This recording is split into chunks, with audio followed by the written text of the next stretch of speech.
Hi, welcome back. I am your palmist and psychological counselor Akhila Murthy. Hope you, your family, and your loved ones are doing well and are safe. Let me share a small experience I have had with a client. Sam, a 33-year-old software professional, complained of sweaty palms, heart palpitations, dizziness, and a ringing noise in the ear for about a year or so.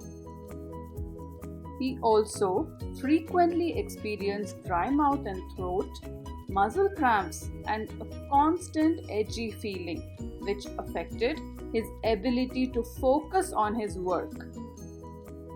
He also experienced quick mood shifts, which resulted in numerous arguments with family. He constantly worried about a few things like health of his family, if he was a good father and a husband. A part of him knew that these thoughts were baseless, but he still worried that everything would be doomed. He was so consumed in such thoughts that he reduced interacting with people. To understand what's happening, he consulted quite a few general physicians but did not get the right help. Finally, he sought psychological help from me. After he explained his symptoms, I informed him that he was suffering from generalized anxiety disorder, which is a type of anxiety disorder.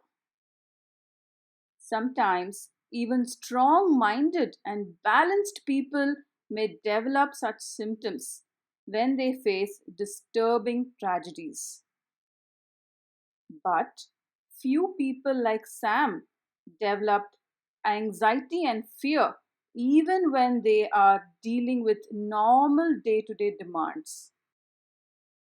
To cope with these symptoms, people develop maladaptive behaviors like overeating, consumption of alcohol, procrastination of work, and sleeping during the day.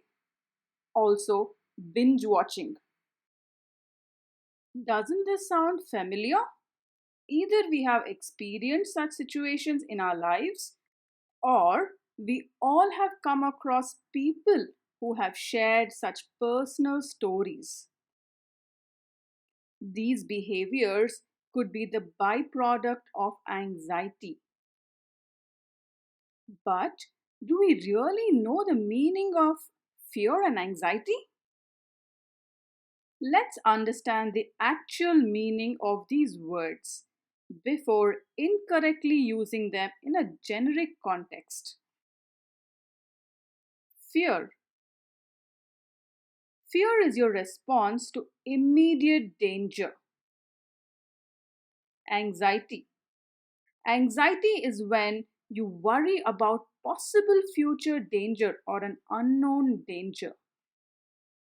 How do we differentiate between these two emotions? When you recognize the danger, the immediate emotion you experience is fear. For example, you see a cut or a small hole in the gas pipe at home and you fear a gas leak. But with anxiety, we anticipate or imagine the danger and we experience it physically and mentally. For example, you could imagine that a rat could make a hole in the gas pipe in your absence and your family might be at risk. Feeling fearful about immediate danger is natural, but constantly worrying about something which might or might not occur is not natural and indicates a mental health issue. So, are we trying to say being anxious is a serious health issue? Not really. Most of us worry and get anxious occasionally. Anxiety helps us plan and prepare for possible threat. But some people constantly and consistently worry about many different aspects of life, including mundane events like did I lock the car or finish a project on time, etc., which could become excessive and unreasonable. Such people suffer from generalized anxiety disorder. What is generalized anxiety disorder? In generalized anxiety disorder, a person excessively worries about several events or activities. They respond to stress with extreme tension in muscle, that is, stiffness in muscle. Such a disorder could be triggered in people who have experienced unpredictable or uncontrollable life events caused by a dysfunctional family. For example, death in the family, divorced parents, chronic illness of a family member, etc. Most people with anxiety issues are unaware of their condition. They focus only on symptoms that are bothering them the most, like muscle catch, irritable bowel, headaches, etc. They consult a general physician for a psychological symptom. Neither the affected person nor the general physician sees the whole picture as anxiety related. Hence, medication is prescribed only to suppress physiological symptoms.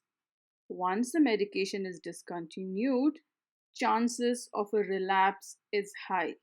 In other words, such people will experience these physiological symptoms again. Then, how do we treat anxiety? Now, since I have given you the meaning and symptoms of anxiety, the step one would be to approach a psychological therapist. Psychological therapists would treat anxiety using various therapies. The most popular way of treating anxiety is cognitive behavior therapy, or commonly known as CBT.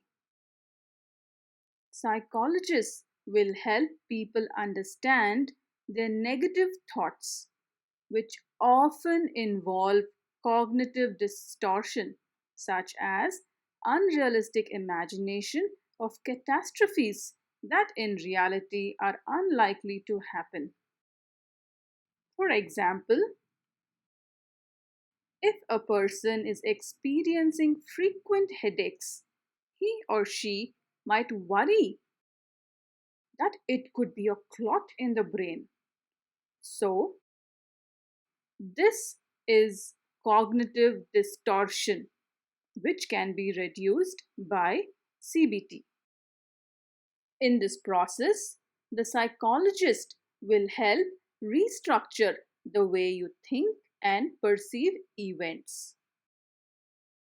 To sum up,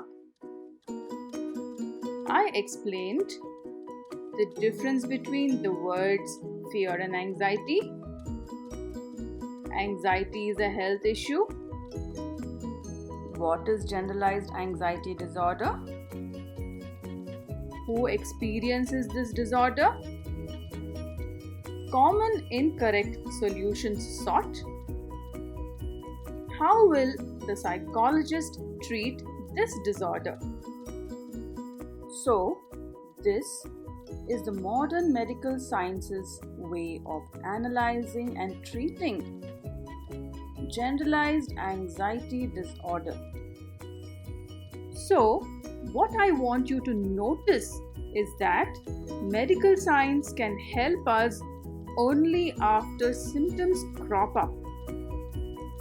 But our Vedic science, that is astrology, indicates well in advance about possible mental illness. Isn't it amazing that our Vedic science can predict mental illness, whereas modern medical science fails to do so? In my next episode, I would like to show you how our Vedic science analyzes and provides pariharas for the same disorder. Thanks for watching. If you find these videos informative, please do share and subscribe to the channel. Take care and stay safe.